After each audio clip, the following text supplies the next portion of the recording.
c'est Silver Nicolas, j'espère que tu vas bien. Aujourd'hui, on continue la cloison de l'atelier. Je vais finir l'angle juste derrière ici, car j'ai besoin de la place dans mon atelier, donc je veux déplacer mon petit établi qui fait déjà 1,80 m par 80, donc je veux le poser ici derrière, mais pour ça, je ne voudrais pas recommencer à le redéplacer, donc ce que je vais faire, je vais occuper cette partie-là. J'ai déjà fait passer tous mes câbles que j'avais besoin, j'ai décalé mon interrupteur sur le côté pour allumer ici. Je vais couvrir avec du bois, de la récup, le tas de bois que j'ai ici. Donc, eh bien, je vais couper toutes mes planches, on remplit de laine de verre, on pointe les planches. Ça, c'est de l'économie, c'est de la récup, c'est gratos, mon petit loup. Allez, c'est parti. Ça y est, mon petit loup, je vais poser de la laine de verre. Rien de bien compliqué. Alors, c'est de la laine de verre de récup. Moi, pour calfeutrer dans l'atelier, c'est largement suffisant. Je ne vais pas acheter du neuf. Elle est encore fonctionnelle, elle se tient bien. Elle est relativement propre, elle n'a pas subi de dégâts ni d'humidité, donc je m'en resserre. Maintenant, on pose les petites plaques de bois les unes après les autres, et si j'ai des endroits où c'est un peu abîmé, je vais les mettre dans l'angle, au fond là-bas.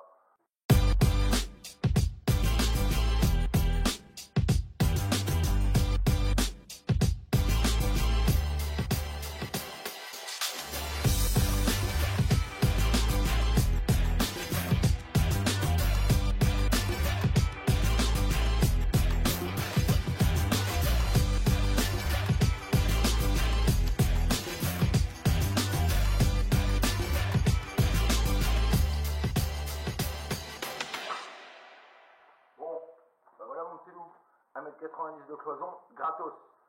L'armature, gratuite, palette. Les planches de bolige, gratuites, récup. La laine, recyclage, récup, gratos. Donc tu vois, même les pointes, récup. Donc là, 1,90 m de cloison sur 2 mètres de large, gratos. Bon, pas beaucoup d'argent de dépenser. Et là, je vais pouvoir enfin poser mon établi. Il me reste juste une petite plaque à mettre. Ça y est mon petit loup, la cloison est terminée. J'ai posé la laine de verre, j'ai posé les planches. J'en ai même rajouté quelques-unes juste au-dessus. Je fais de la planche de palette, hein, mais c'est la planche la moins chère du monde. Et puis là, pour cette utilité que j'en ai, c'est bien suffisant. Je me suis même rajouté une petite prise 220 volts, 16 ampères. Voilà, et puis j'ai mis un boîtier de dérivation, comme ça je pourrais refaire partir une autre ligne dans mon atelier si je veux mettre une autre prise de l'autre côté, si je veux brancher d'autres appareils, ou même mettre des appareils fixes, je sais pas moi, une perceuse à colonne, peu importe, une scie sur table, tu vois, hein, mon petit établi, alors c'est pareil, établi fait maison, hein, tu vois, avec, c'était des anciennes poutres que j'ai récupérées, pareil, avec de la tige filetée, quelques équerres que tu peux voir en dessous, voilà. Et puis, ben, tu peux y aller, hein. C'est du costaud, c'est du solide, voilà, je pourrais sauter dessus, on pourrait monter dessus à 3 ou 4 et danser, ça poserait pas de problème, on aurait juste un manque de place. Voilà, j'ai mis tout mon matériel de soudure en dessous, comme ça, tu vois, avec mon vieux poste à souder, mais qui est juste ici. Mais ce vieux poste à souder, c'est pareil, on me l'a donné, ouais, il est pas très bien, machin, hein. Les postes à souder, souvent, c'est celui qui s'en sert qui a du mal à souder parce qu'il sait pas bien ou il n'a pas bien appris, etc. Et c'est comme tout, c'est de l'entraînement. Voilà mon petit loup. J'en ai profité également pour, pareil, continuer à mettre des petites plaques de bois. Là, j'en avais mis qu'une. Je t'ai montré tout à l'heure, j'en ai mis qu'une. J'en ai rajouté quelques-unes. En haut, je ne finis pas. Parce que j'ai encore une ligne à faire passer derrière, là, tu vois.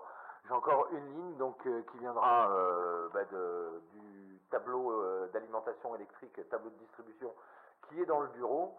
Et cette ligne, c'est ce qui permettra d'avoir de la lumière, le petit couloir qui va permettre d'aller dans l'autre local là-bas au fond, où on range d'autres matériels. Voilà, c'est pour ça que j'ai pas bouché jusqu'en haut. Alors je boucherai peut-être jusqu'à cette planche-là, là, mais bon, je préfère quand je mettrai ma ligne, là, c'est pas d'actualité, mais quand je mettrai ma ligne, je finirai de fermer proprement jusqu'en haut. Et puis, ben, je me suis posé un petit tableau, tu vois, pour écrire avec des petites craies.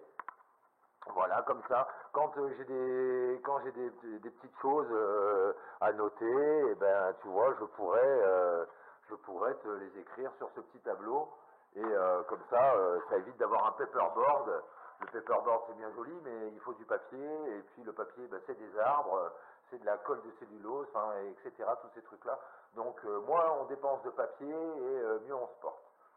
Voilà mon petit loup, et bien cette vidéo est maintenant terminée, j'espère que ça t'a plu, laisse-moi des petits pouces bleus, abonne-toi, n'hésite pas à commenter et puis à partager, et puis comme je te le dis toujours, sois inventif, sois créatif, sois ingénieux, surtout reste-le, prends bien ton temps, éclate-toi bien dans tes chantiers et surtout n'hésite pas à faire du super bon boulot. Allez, salut, à bientôt!